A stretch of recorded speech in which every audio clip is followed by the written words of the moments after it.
يا هلا فيكم. طيب تخيلوا معي للحظة، ماذا لو كان اغتيال زعيم دولة مش هزيمة، بالعكس يكون انتصار؟ هو خطط له بنفسه. اليوم رح ندخل في عمق نص مثير للجدل بيطرح هذه الفكرة بالذات، ويحلل صراع افتراضي بين أمريكا وإيران من زاوية ممكن تقلب كل المفاهيم. وهذا السؤال هو اللي دخلنا مباشرة في صلب حجة الكاتب.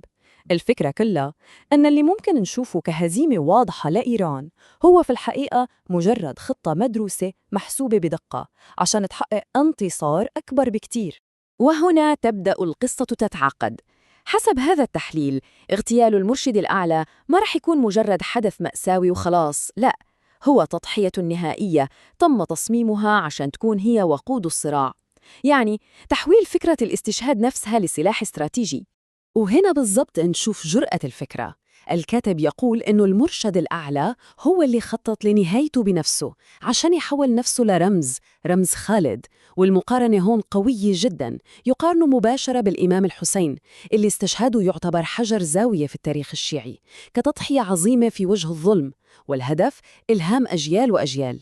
طيب، من وجهة النظر هذه، الرواية الأمريكية عن النجاح الاستخباراتي بتكون مجرد وهم. منطق الكاتب بسيط وواضح. إذا إيران قادرة تطور وتخفي برامج أسلحة معقدة جداً، كيف ممكن تفشل في حماية قائدها؟ الإجابة حسب كلامه إنه الفشل هذا كان مقصود عشان يجروا أمريكا لفخ. تمام، إذا كانت البداية هي تضحية مدبرة، أجل كيف بيكون شكل الحرب اللي رح تبدأ بعدها؟ هنا التحليل ينتقل من الدوافع للاستراتيجية نفسها، ويتوقع صراع طويل وحرب استنزاف. الكاتب يشوف الموضوع كأنه صدام بين طريقتين تفكير عسكرية مختلفة تماماً. من جهة، أمريكا وإسرائيل حسب تحليله رح يحاولوا يخلصوا الموضوع بسرعة، ضربة سريعة وحاسمة عشان تخلق فوضى. لكن من الجهة الثانية، استراتيجية إيران بتكون العكس تماماً، بدون تهور وبهدوء سحب الخصم لحرب استنزاف طويلة.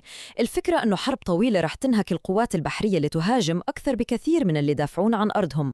طيب، وحلفاء إيران في المنطقة شو وضعهم؟ حسب كلام الكاتب ما رح يدخلوا الحرب على طول، لا، رح يستنوا الإشارة الصح، أو زي ما سماها الضوء الأحمر من إيران.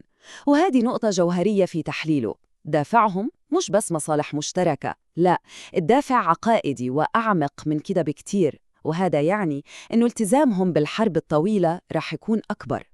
ومن هنا الصورة تبدأ تكبر كثير. بالنسبة للكاتب، هذه مش مجرد حرباً في الشرق الأوسط، أبداً، هذه معركة عالمية، جبهة في صراع أكبر بكثير يضع إيران وجهاً لوجه مع العالم الغربي.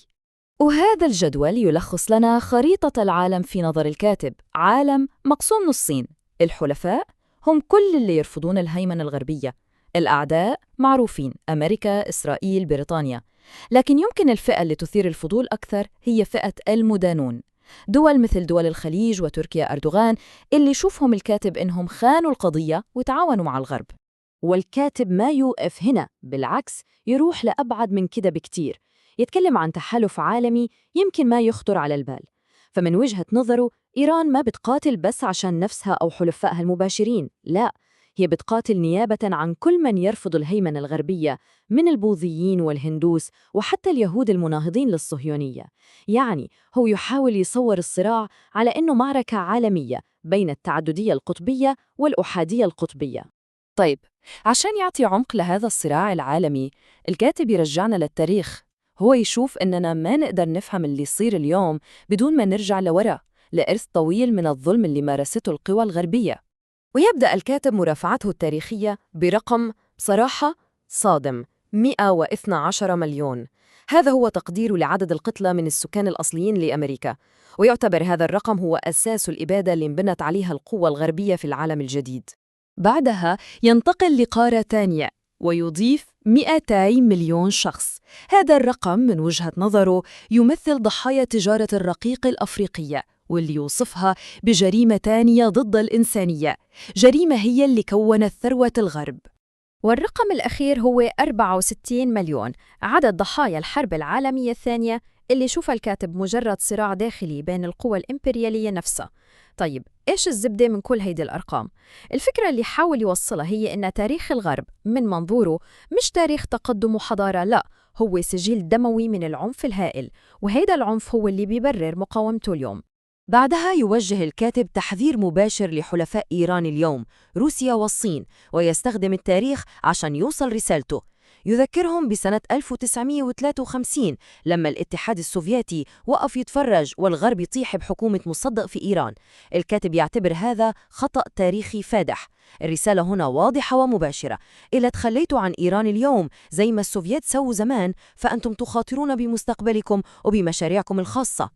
طيب، بعد ما حط كل هالأساس التاريخي والجيوسياسي، الكاتب يوصلنا للخلاصة النهائية. إذن شو هي طبيعة هذا الصراع الوجودي، وشو معناته بالنسبة لمستقبل العالم كله؟ هنا الكاتب يعيد تعريف الصراع من الألف للياء. بالنسبة له، الموضوع أكبر من مجرد حرب إقليمية.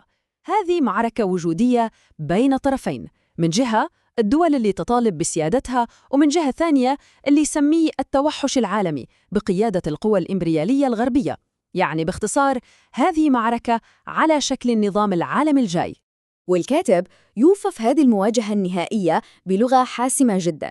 يقول إنها صراع بين الغرب الإمبريالي والأطراف الرافضة له ولتوحشه، والقضاء على الإنسان القديم.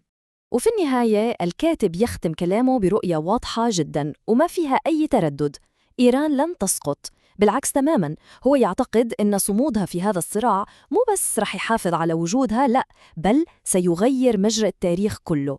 وهنا نوصل للسؤال الأخير اللي يطرحه هذا النص، وهو خلاصة وجهة نظره كلها: هل هذا الصراع هو مجرد حرب، ولا هو اللحظة اللي رح يتشكل فيها العالم من جديد؟ سؤال كبير ويخلينا نفكر.